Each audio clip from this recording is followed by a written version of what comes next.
My girlfriend talks in her sleep. At first, I found it cute and even amusing. I would tell her in the morning what she had said at night.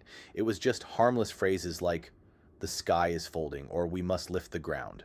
The next day, I would ask her if she remembered her dreams, but the answer was always no. I was curious to know what she meant by lifting the ground. We have our bedtime ritual. First, we cuddle until it gets too warm, and then we turn our backs to each other. She falls asleep first, leaving me to listen to her nighttime ramblings.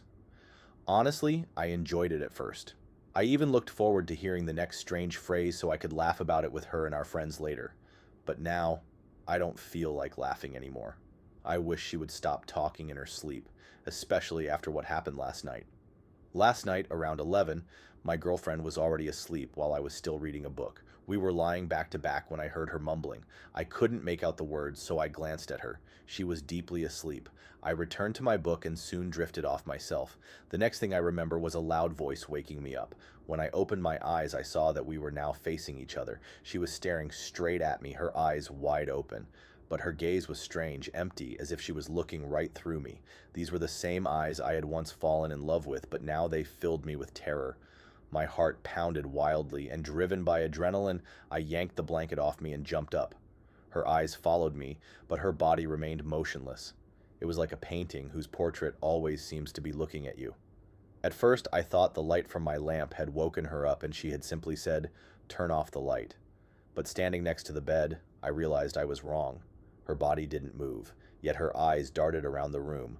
Summoning my courage, I asked, "Are you okay?" She didn't respond, but as I spoke, her eyes locked onto mine. She was looking straight into my eyes, yet her breathing remained steady, the slow, even breaths of a sleeping person. Then, in a deep voice I had never heard before, she said, "Get back in bed, darling. My girlfriend has never called me darling.